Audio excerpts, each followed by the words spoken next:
नमस्कार मेरे प्यारे बच्चों, आप सभी का हार्दिक स्वागत और अभिनंदन करती हूँ। मैं डॉक्टर विनी शर्मा आप सभी के सामने आज हम जो पुस्तक पढ़ रहे हैं, राजनीतिक सिद्धांत एवं चिंतन। इस पुस्तक में हमने राजनीति क्या है इसके बारे में हमने पढ़ा, राजनीतिक सिद्धांत क्या है इसके बारे में हमने जाना और राजनीतिक सिद्धांत की प्रासंगिकता और महत्व के बारे में हमने जाना। आज हम इस यूनिट का चौथा अध्याय लेकर आए हैं जिसका नाम है राजनीतिक चिंतन के इतिहास का अध्ययन क्यों। बच्चों, इस यूनिट के अंदर हम इन 4 अध्यायों का अध्ययन कर रहे हैं और चर्चा कर रहे हैं, जानने का प्रयास कर रहे हैं कि राजनीति सिद्धांत और सिद्धांत प्रासंगिक हैं या नहीं है, उनका पतन हो गया है, क्या कारण है जिनके कारण उनका पतन माना जाता है, या राजनीतिक चिंतन में हम इतिहास का अध्ययन क्यों करें, ये हमारे लिए क्यों जरूरी है। इन सभी का अध्ययन हम इस यूनिट के अंतर्गत कर रहे हैं। तो बच्चों, इस यूनिट के अंतर्गत हमने चौथा अध्याय लेकर आए हैं। इसमें हम इस अध्याय के अंतर्गत हम 2 बातों पर अपनी दृष्टि डालेंगे और चर्चा करेंगे। प्राचीन, मध्य युगीन और 19वीं शताब्दी की राजनीतिक कृतियां क्या थी, इनके बारे में हम जानकारी हासिल करेंगे और राजनीतिक चिंतन के इतिहास की उपयोगिता क्या है इसके बारे में हम जानकारी हासिल करेंगे। और इसमें प्रश्न है जो क्लासिकल या राजशास्त्री ने उठाए, सामाजिक और राजनीतिक स्थिति की जानकारी, इन दोनों चीजों इन पर हम आज विस्तृत रूप से चर्चा करेंगे। बच्चों, जैसा कि बेकन है वो कहते हैं इतिहास से व्यक्ति बुद्धिमान बनता है। इतिहास जो है हमें सीख देता है, हमें यह सिखाता है कि हमें आज या वर्तमान समय में किस प्रकार से कार्य करना है या किस प्रकार से हमें व्यवहार में हमें सभी के साथ मिलजुल कर या किसी व्यवहार में सभी के साथ किस प्रकार से रहना है। इतिहास जो होता है बच्चों, सभ्यता के उदय और विकास की कहानी को बताता है। राजनीति का प्रतिपाद्य विषय राज्य और उससे संबंधित संस्थाएं होती हैं, गतिविधियां होती हैं, प्रक्रियाएं होती हैं और वे सिद्धांत हैं जो व्यक्ति के राजनीतिक आचरण को प्रभावित करते हैं। बच्चों, जो बेकन है उनका कहना बिल्कुल सत्य है कि इतिहास से व्यक्ति बुद्धिमान बनता है, इतिहास से व्यक्ति सीखता है और सभ्यता के उदय और विकास की कहानी इतिहास कहता है। इसी पर आज हम चर्चा करेंगे। और सबसे पहले हम बच्चों लेते हैं प्राचीन, मध्ययुगीन और 19वीं शताब्दी की जो राजनीतिक कृतियां हैं, जो राजनीतिक सिद्धांतकार हैं, राजनीतिक दार्शनिक हैं, इन्होंने किन किन कृतियों में, किन किन पुस्तकों में अपना अध्ययन संजो के रखा है। तो हम बात करते हैं सबसे पहले प्राचीन यूनान में राजनीतिक विचारकों का आरंभ प्लेटो और अरस्तु से माना जाता है बच्चों। और इसका अर्थ यह होता है कि पश्चिमी जगत में राजनीति के अध्ययन अध्यापन की परंपरा 2400 वर्ष पुरानी है। आप भारत के प्राचीन आचार्य शुक्राचार्य, कौटिल्य आदि ने ये कहा कि मानवीय विकास के लिए समाज में जो शांति और व्यवस्था चाहिए वे शासक और शासित भाव द्वारा ही संभव हो सकती है बच्चों। इसे उन्होंने दंड व्यवस्था या शासन का नाम दिया।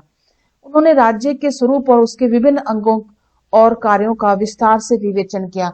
बच्चों, हम शुक्राचार्य है, कौटिल्य है, मनुस्मृति है, इन सभी के ग्रंथों का यदि हम अध्ययन करें तो उन्होंने मानवीय विकास को, समाज में किस प्रकार से हमें शांति व्यवस्था अपनानी चाहिए, किस प्रकार से राजा का और प्रजा का व्यवहार होना चाहिए, दंड व्यवस्था क्या है, न्यायिक व्यवस्था क्या है, और इन सभी चीजों का, इन सभी विषयों का अध्ययन किया। हम मध्ययुगीन विचारकों की बात करें बच्चों तो इसमें मैकियावेली आते हैं, बौंदा आते हैं, थॉमस हॉब्स आते हैं, जॉन लॉक, रूसो, इनके नाम उल्लेखनीय माने गए हैं। बच्चों, 19वीं शताब्दी में Bentham, John Stuart Mill, August Comte, Kant, Hegel, Green, Karl Marx, इन सभी की पुस्तकें भी प्रकाशित हुई। और प्राचीन और मध्ययुगीन और 19वीं शताब्दी की राजनीतिक कृतियां और गौरव ग्रंथों की श्रेणी में रखा जाता है।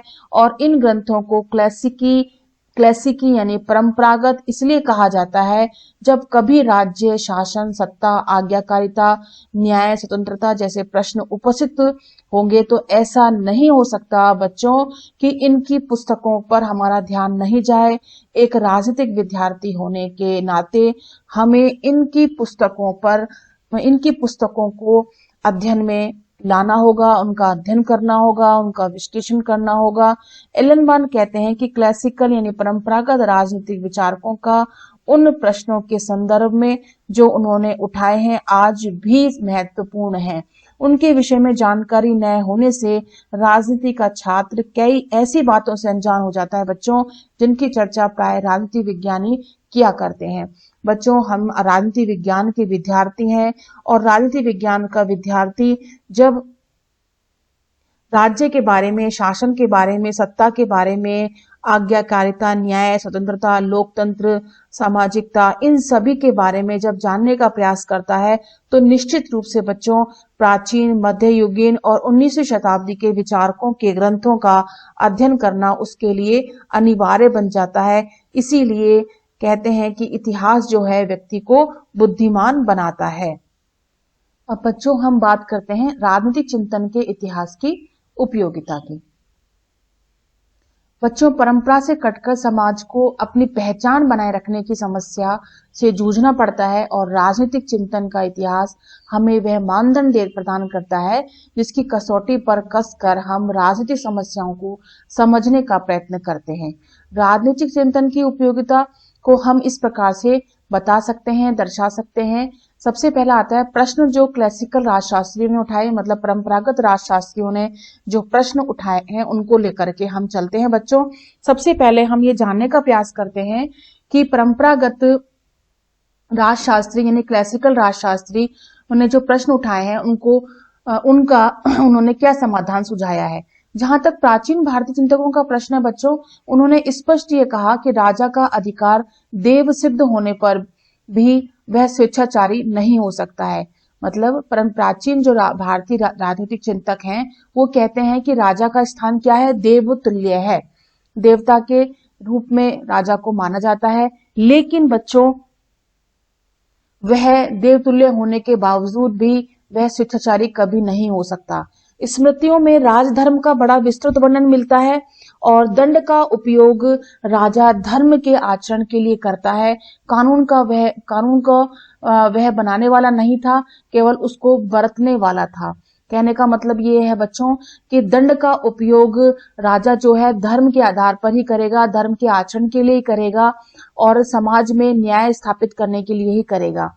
क्यों? क्योंकि वह कानून को बनाने वाला नहीं है बल्कि कानून के आधार पर अपने समाज को स्थापित करने वाला, कानूनी रूप से न्याय प्रदान करने वाला राजा है। बच्चों, आगे हम देखते हैं प्लेटो की जो मुख्य शिक्षा थी वह थी राज्य और कानून कृत्रिम संस्थाएं न होकर स्वाभाविक और सहज संस्थाएं हैं। प्लेटो कहता है अपनी शिक्षा में कि राज्य और कानून जो है कृत्रिम संस्थाएं नहीं है, ये स्वाभाविक और सहज संस्थाएं हैं, यह ईश्वरकृत संस्थाएं हैं, ये अपने आप ही प्राकृतिक रूप से बनी ही संस्थाएं हैं। जिस प्रकार व्यक्ति आत्मा में 3 तत्व होते हैं, भूख, साहस, विवेक, उन्हीं के अनुरूप राज्य में भी 3 वर्ग पाए जाते हैं बच्चों। उत्पादक वर्ग जिसमें श्रमिक, कारीगर, किसान और व्यापारी आते हैं, सैनिक वर्ग और शासक। साहस जिसके पास होता है वो सैनिक वर्ग के अंतर्गत आता है, जिसके पास विवेक होता है, ज्ञान होता है, वो शासक वर्ग के अंतर्गत आता है। यदि राज्य के विभिन्न वर्ग अपने अपने दायित्वों का निष्ठापूर्वक पालन करते हैं तो समाज में न्याय की स्थापना हो जाती है। बच्चों, प्लेटो ये कहना चाहता है कि हर वर्ग जब अपने कार्यों को निष्ठापूर्वक करने के लिए प्रतिबंधित होते हैं या उनको निष्ठापूर्वक करने के लिए कार्यरत रहते हैं तो निश्चित ही समाज में, राज्य में, राष्ट्र में न्याय की स्थापना हो जाती है। उसने पहली बार यह सिद्धांत प्रस्तुत किया कि राज्य का शासन सबसे ज्ञानवान व्यक्तियों, फिलोसफर किंग के हाथों में केंद्रित होना चाहिए, धूर्त अथवा महत्वाकांक्षी लोगों के हाथों में नहीं। मतलब वो अपनी फिलोसफर किंग की अवधारणा में, दार्शनिक राजा की अवधारणा में वो कहते हैं कि राजा का शासन सबसे ज्ञानवान व्यक्ति यानी फिलोसफर किंग, दार्शनिक राजा के हाथों में होना चाहिए, धूर्त और महत्वाकांक्षी लोगों के हाथों में बिल्कुल भी नहीं होना चाहिए। इसके बाद अरस्तु कहते हैं कि मनुष्य एक राजनीतिक प्राणी है, man is a political animal. आत्म संरक्षण, सेल्फ प्रिजर्वेशन और प्रजनन, इन दो स्वाभाविक प्रवृत्तियों द्वारा पहले कुटुंब बने और उन्हीं कुटुंबों के बाद कई कुटुंबों के योग से गांव बने और गांवों के समिष्टि से मतलब गांवों के मिलने से राज्य बने।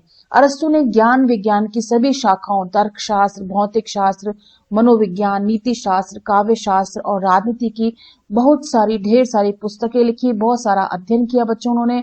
और अपने ग्रंथ पॉलिटिक्स की रचना के लिए उसने अपने समय के 158 संविधानों का अध्ययन किया और इस प्रकार से उन्होंने एक तुलनात्मक अध्ययन प्रणाली की नींव डाली। इस प्रकार से उनका जो दार्शनिक अध्ययन था वह एक वैज्ञानिक अध्ययन में परिणित हुआ। मैकियावेली इटली के फ्लोरेंस नगर के निवासी थे। उन्होंने राजनीति को धर्म और नीति से जुदा करके उसे एक स्वतंत्र विद्या के रूप में देने की चेष्टा करी और उनका मुख्य लक्ष्य राज्य को सबल और सुदृढ़ बनाने के उपायों को खोज करना था। मतलब उन्होंने बच्चों धर्म और नीति से जुदा करके एक ऐसे स्वतंत्र राज्य की स्थापना के बारे में उन्होंने बताया।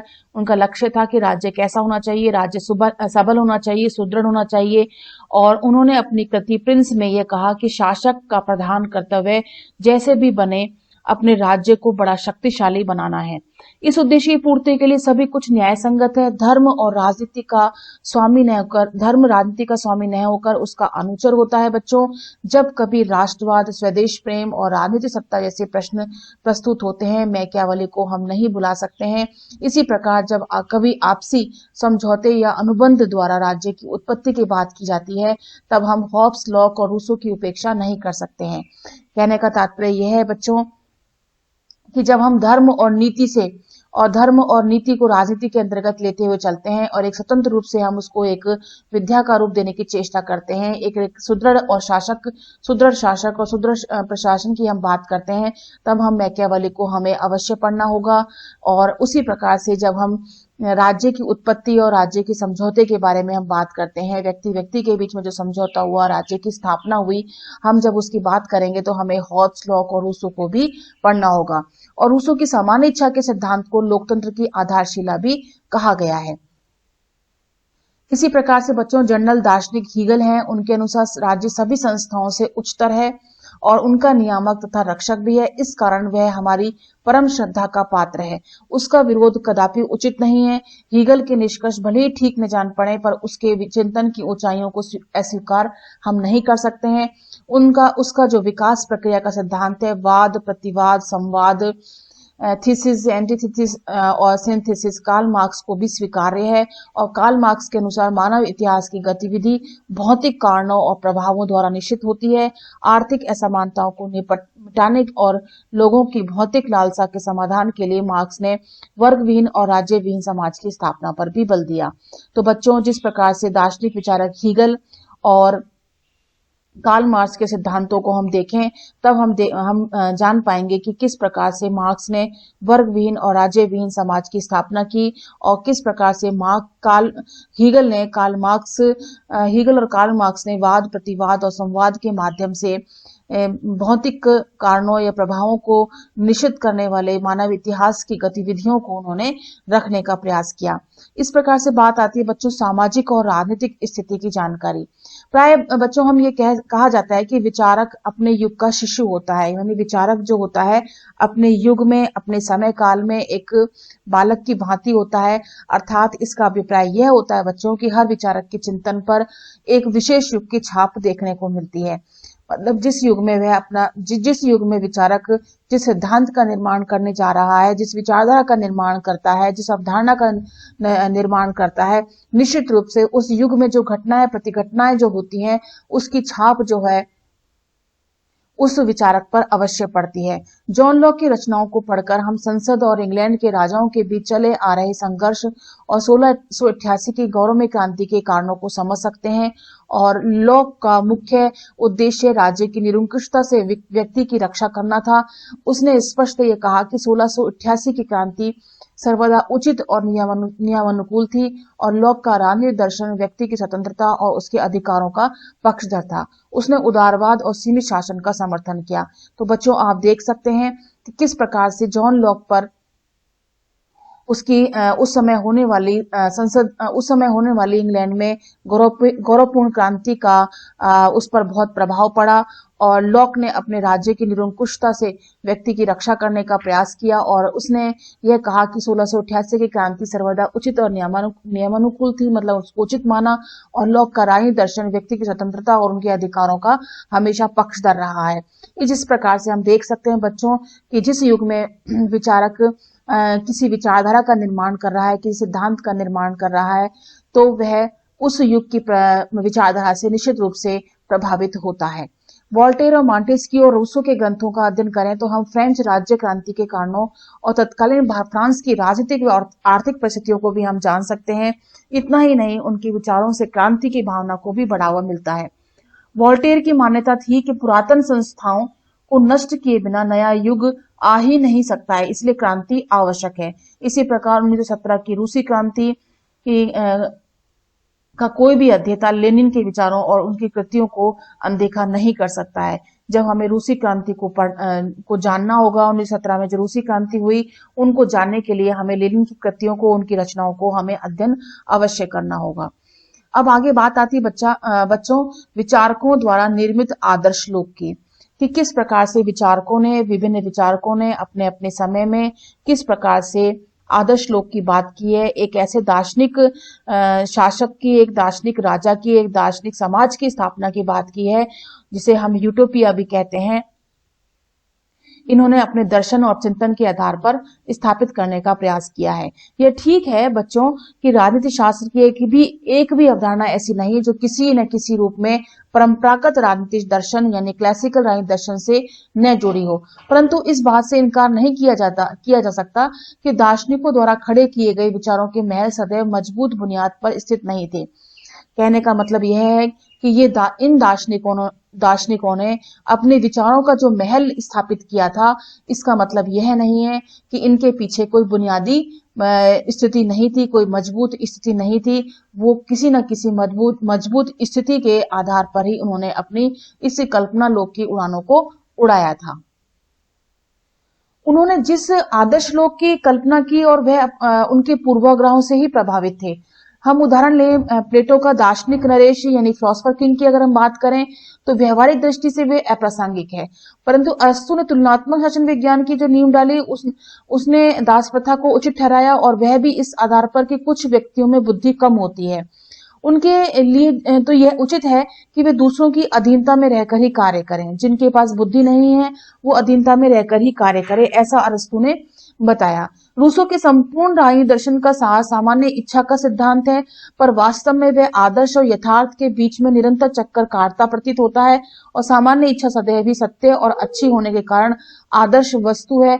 पर जब वह रूसो कहता है कि प्राय सामान्य इच्छा का प्रकटीकरण बहुमत द्वारा होता है, तो वह आदर्श से वास्तविकता के स्तर पर आ जाता है और उसे यथार्थ इच्छा को ही सामान्य इच्छा मानता है। कार्ल मार्क्स एक आशावादी दार्शनिक है, परंतु इतिहास की आर्थिक व्याख्या का सिद्धांत कुछ गिने चुने उदाहरणों के आधार पर उसने किया और वास्तव में जैसा कि बर्ट्रैंड रसेल कहते हैं अपनी पुस्तक Bolshevism in theory and practice में, उन्होंने बताया कि इतिहास अनेक प्रकार के प्रभावों द्वारा नियमित और संचालित होता है बच्चों, जिनमें भौतिक और आर्थिक सिर्फ एक कारण होता है।